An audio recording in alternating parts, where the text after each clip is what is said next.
శ్రీమాత్రే నమః. ప్రేక్షకులకి ఆ లలితాంబిక అమ్మవారి యొక్క అనుగ్రహం పరిపూర్ణంగా కలగాలని మనస్ఫూర్తిగా కోరుకుంటూ మనం ఈరోజు చెప్పుకోబోయేటువంటి టాపిక్ ఏదైతే ఉందో, ముఖ్యంగా ఈ యొక్క అక్టోబర్ మాసంలో 1వ తేదీ నుంచి నెలాఖరి వరకు ఉన్నటువంటి గ్రహస్థితి ఏ విధంగా ఉంది అని ముఖ్యంగా ముందుగా చూసుకున్నట్లయితే, ఈ యొక్క మాస ఫలితాల్లో కుజుడు మిథునంలోని, అదేవిధంగా గురువు వృషభ రాశిలోని మనకి ఈ అక్టోబర్ మాసంలో 10వ తేదీ నుంచి గురువు వక్రిస్తున్నాడు చెప్పాలంటే. అదేవిధంగా అక్టోబర్ 20వ తేదీ నుంచి కుజుడు నీచ పొందుతున్నాడు, గుర్తుపెట్టుకోండి. అదేవిధంగా మనకి కన్యారాశిలో 17వ తేదీ వరకు కేతువుతో రవి ఉంటూ, ఈ రవికేతువులతో పాటు మనకి ఆ యొక్క బుధుని యొక్క సంచారం ఉంటూ, ఆ బుధుడు 13వ తేదీ నుంచి తులలోకి రావడము, 11వ తేదీ నుంచి శుక్రుడు వృశ్చికంలోకి వెళ్ళడము, శని వక్రించి కుంభంలో ఉండడం జరుగుతుంది. ఈ యొక్క గ్రహస్థితిని అనుసరించి ద్వాదశ లగ్నాల వారికి, లగ్నం తెలియని వారి రాశి వారికి ఎటువంటి శుభ ఫలితములు జరగనున్నాయి, ఏ విషయాల పట్ల జాగ్రత్తగా ఉండాలనేటువంటి విషయాలు చెప్తుంది. నేనైనప్పటికీ కూడా చెప్పిస్తుంది సాక్షాత్ ఆ లలితా అమ్మవారి చెప్పిస్తుందని భావిస్తూ ఒక్కొక్క లగ్నం గురించి లేదా ఒక్కొక్క రాశి గురించి తెలుసుకుందాం. ధనుర్లగ్నము, ధనస్సు రాశి. ధనస్సు వారికి కనుక చూసుకున్నట్లయితే ఇక్కడ లగ్నాధిపతి లగ్నాధిపతి షష్టమంలో ఉంటూ పంచమాధిపతి అష్టమంలో ఉండడం జరుగుతుంది. సో 20వ తేదీ నుంచి అష్టమంలోకి వస్తున్నాడు పంచమ వ్యయాధిపతి. 20వ తేదీ లోపలే మీరు ఏదైనా రాజకీయ సంబంధించిన నిర్ణయాలు కానివ్వండి, ఎనీ డెసిషన్స్ 20th లోపలే తీసుకోండి. అలాగే ప్రేమ వ్యవహారాలకు సంబంధించిన విషయం కావచ్చు, ఇన్వెస్ట్మెంట్స్ విషయం కావచ్చు, ఇది గుర్తుపెట్టుకోండి. వ్యాపార పరంగా కొంత లాభాలు ఉంటాయి. కాకపోతే ఉద్యోగ సంబంధించినటువంటి విషయంలో గురువు వక్రగతి వల్ల కొంత మార్పులు కూడా ఉంటుంది. 10వ తేదీ నుంచి గురువు వక్రిస్తున్నాడు కాబట్టి మీరు ఏదైనా ఉద్యోగ సంబంధించిన విషయంలో మార్పులకి, ఉద్యోగంలో నిర్ణయాలు ఏదైనా 10 లోపలే తీసుకోండి. 10 తర్వాత తీసుకునే నిర్ణయాలు కొంత ఇబ్బందికి దారితీస్తుంది.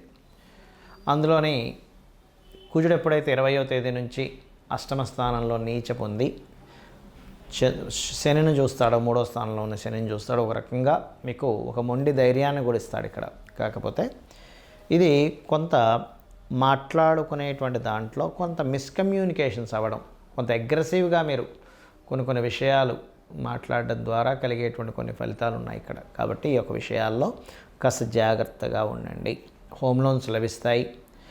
రుణ సంబంధించినవి తీర్చేటువంటి బలం కూడా ఇక్కడ సమకూరుతుంది.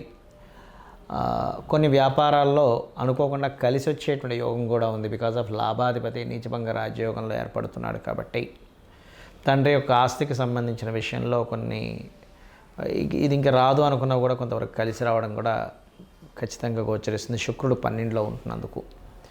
అయితే సహజంగానే ధనుర్లగ్నానికి శుక్రుడికి సంబంధించినటువంటి విషయాల్లో కొంత ఇబ్బందికరమైనటువంటి, అంటే శుక్ర మహర్దశ నడుస్తున్న ఆ శుక్రుడు గోచారంలో కొన్ని గ్రహస్థితుల్లో ఉన్నప్పుడు ఇబ్బందికరమైన వాతావరణం ఇస్తూ ఉంటుంది. అయితే ఈ కాంబినేషన్ ఏదైతే ఉందో ఇది పర్టికులర్గా ఇచ్చేటువంటి రిజల్ట్ చూసుకున్నట్లయితే, ఈ శుక్రగ్రహము 12లోకి వస్తున్నందుకు విదేశీ యోగాలతో పాటు వివాహ సంబంధించినటువంటి విషయంలో ఉన్నటువంటి చిన్న డిస్టర్బెన్స్ కూడా క్లియర్ అవుతాయి దీనివల్ల.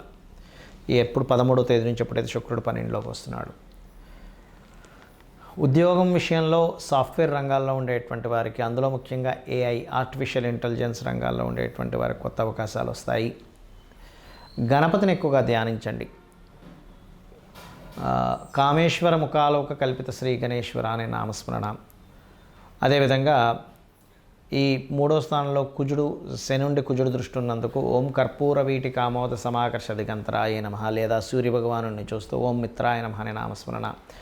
లేదంటే ఉద్యోగ సంబంధించిన విషయంలో ఇబ్బంది ఉందనుకునేటువంటి వారు ఓం శ్రీమాత శ్రీ మహారాజ్ని శ్రీమత్సింహాసనేశ్వరి నమః, లేదా ఓం మాణిక్య ముకుటాకార జానుద్వయ విరాజితాయ నమః అనే నామస్మరణ చేయండి. అన్ని విధాలు బాగుంటుంది. ఈ నెల 20వ తేదీ నుంచి కుజుడు నీచ పొందుతున్నాడని చెప్పుకున్నాం. అయితే ఇక్కడ చాలామందికి జాతకం ఉంటుంది, వాళ్ళకి డేట్ ఆఫ్ బర్త్ రాస్తారు, కొంతమంది రాయరు. పలానా లగ్నం అని కానీ నక్షత్రం అని కానీ రాశారని కానీ తెలియదు. మరి తెలియని వాళ్ళ పరిస్థితి ఏమిటి చూసుకున్నట్లయితే, మీరు నవగ్రహాలలో కుజ శని గ్రహాల దగ్గర దీపారాధన చేయండి. గోశాలకు వెళ్ళి గోవులకి క్యారెట్స్ బెల్లము తినిపించండి.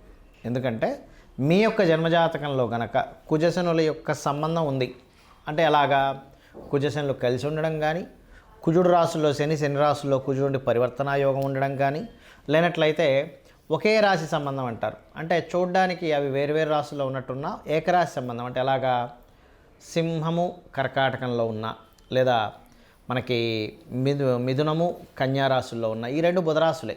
అదేవిధంగా శుక్రరాశుల్లో ఒక్కోసారి తులలో ఉంటే కుజుడు శని వచ్చి మీ జన్మజాతకంలో వృషభంలో ఉంటాడు, లేదా వృశ్చికం మేషము, ధనస్సు మీనము, మకరము కుంభము ఇలా ఉన్నా కూడా కనెక్టివిటీ ఏర్పరచుకుంటాయి. అలా మీ జన్మజాతకంలో ఉన్నప్పుడు ఇలా గోచారంలో ఈ యొక్క కుజశనులు కనెక్టివిటీ ఉన్నప్పుడు మీకు ఏదైనా కుజుడి యొక్క మహాదశ కానీ శని యొక్క మహాదశ కానీ నడుస్తున్నప్పుడు అది వివాదాలకు దారితీస్తుంది. కాబట్టి వాటికి కొంచెం దూరంగా ఉండండి. అయితే ఇక్కడ వీటన్నిటికంటే కూడా ముఖ్యంగా మీరు చూసుకోవాల్సినటువంటిది మీ యొక్క పర్సనల్ చార్ట్ చూసుకోవాలి. ఎప్పుడు కూడా మన పర్సనల్ చార్ట్లో మనము ఏ మార్గంలో ప్రయాణిస్తే మన యొక్క జీవితం ఉన్నతంగా ఉంటుందనేటువంటిది ఉంటుంది. అది ఎలా ఉంటుంది అంటే చెప్తాను చూడండి. మీ యొక్క నేచర్ ఏదైతే ఉందో ఆ నేచర్కి తగ్గట్టుగా మీరు ఉంటేనే మీ యొక్క లైఫ్ బాగుంటుంది, గుర్తుపెట్టుకోండి. అంటే ఎలాగా, మీ యొక్క జాతకం చెప్తుంది చాలా స్పష్టంగా నువ్వు ఇలా ఉంటే బాగుంటావని. ఇప్పుడు అందరికీ ధనమే కావాలి, ఎందుకంటే ధనం మూలం ఇదం జగత్. కాబట్టి మీ యొక్క ధన యోగం ఎందులో ఉంది, వ్యాపారంలో ఉందా, ఉద్యోగంలో ఉందా, విదేశాలకు వెళ్ళడం ద్వారా ఉందా, సర్వీసెస్ చేయడం ద్వారా ఉందా, మీడియేటింగ్ చేయడం ద్వారా ఉందా అనేటువంటిది మీ ధనాధిపతి చాలా స్పష్టంగా చెప్తాడు. ఒక్కో వ్యక్తికి ఒక చూడండి, బంగారం అమ్ముతే ఉంటే ఒక వ్యక్తికి బంగారంలో లాస్ వస్తుంది. అదేమిటంటే బంగారంలో కూడా లాస్ వస్తుందా అంటే వస్తుంది. ఒక వ్యక్తికి చెత్త అమ్ముకోవడం ద్వారా కూడా డబ్బులు వస్తాయి. అంటే ఏమిటి, మీ సెకండ్ లార్డ్ ఏ కాంబినేషన్లో ఉన్నాడు. కొంతమంది తెలియక సంపాదించిన ధనాన్నంతా తీసుకెళ్ళి ఒక దగ్గర పెడతారు, అక్కడ నష్టపోవడం జరుగుతూ ఉంటుంది. ఆ రకంగా దాదాపుగా ఏంటంటే మీకు తెలియకుండానే కొన్ని తప్పిదాలు జరుగుతుంటాయి. మీ యొక్క జన్మజాతకాన్ని స్పష్టంగా అంటే ఒక దాని గురించి సరైన పట్టున్నటువంటి మీకు తెలిసిన ఆస్ట్రాలజర్కి చూపించుకున్నట్లయితే చాలా స్పష్టంగా చెప్పడం జరుగుతుంది. ఏమంటే ఇక్కడ మీరు ఇన్వెస్ట్మెంట్ చేయండి, ఇక్కడ మీరు చేయొద్దు, ఇది ఇలా చేయండి అనేటువంటిది. అదేవిధంగా కొన్నిసార్లు కొన్ని ప్రయత్నాలు చేస్తుంటాం, ప్రయత్నం సఫలీకృతం అవ్వదు. దానికి పర్టికులర్గా మీ జన్మజాతకంలో ఏ గ్రహాలు యాక్టివ్ అయితే, ఏ గ్రహాలు డీయాక్టివ్ అయితే మీ ప్రయత్నం సాగుతుంది అనేటువంటిది ఉంటుంది. అదేవిధంగా మీ యొక్క జాతచక్రంలో జ్యోతిష్శాస్త్రం అంతా ఒక ఎత్తైతే వాస్తు మీరు ఏ డైరెక్షన్లో ఉండాలి అంటే చిన్న ఎగ్జాంపుల్ చెప్తాను చూడండి. మనకి మన లైఫ్లో కూడా కొన్ని చేసే పనులు, చేయకూడని పనులు ఉంటాయి కొన్ని. అలాగే జ్యోతిష్శాస్త్రం వాస్తుపరంగా కూడా ఉండకూడని డైరెక్షన్స్, ఉండే డైరెక్షన్స్ ఒక్కొక్కరికి ఒక్కో రకంగా ఉంటుంది. మీ పేరులో ఉండే మొదటి అక్షరాన్ని వర్గుగా తీసుకొని వర్గు నిర్ధారణ పరంగా మీరు ఏ డైరెక్షన్లో ఉంటే బాగుంటుంది అంటే మనకు శాస్త్రంలో అన్ని డైరెక్షన్స్ మంచివే, కానీ మీకేది సరిపోతుందని చెప్పబడింది శాస్త్రంలో.